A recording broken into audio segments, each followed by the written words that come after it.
yaa xayra dayfin ataa bil bisri wal madadi ahlan wa sahlan wa tarhiban bilaa adadi. asalaamaaleykum wa rahmatullahi wa barakaatuhu. mbokki jullit yi nga xam ne ñoo ñuy topp ci Darou Rahmane TV ñoo ngi leen di nuyu bu baax te di leen ziyaare bu baax a baax di leen ndokkeel ci weeru tedd wi. nu dellu si waat rek àndaat ak yéen ci naafila bis bi muy guddik juróom-ñaareel.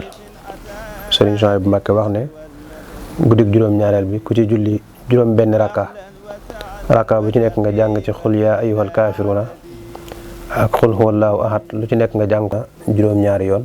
nee na soo ko defee ci guddik juróom-benneel gi laaye ju nekk ci ñaari saar yooyee suñu borom dana la ci bindal aw yiw te itam di nga mel ne ku saraxe junniy diinaar yoo xam ne suñu borom nangu na ko te lépp lum ñaan ginnaaw bu mu jullee ba noppi nee na suñu borom dana ko may te itam des na ko bindal tuyaaba ju toll ne limub bisi àdduna yi ginnaaw ba suñu borom sosi àdduna ba tey bis yi fi jaar yëpp lim bu toll noone suñu borom dana ko bindal ci ay tuyaaba.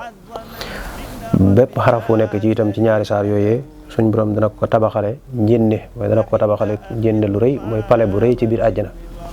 kon loolu mooy naafila guddik juróom-ñaareel gi. wasalaamaaleykum wa rahmatullahi wa barakaatu. yaa xayra dayfin ataa bil bisri wal madadi ahlan wa sahlan wa tarhiban bilaa adadi.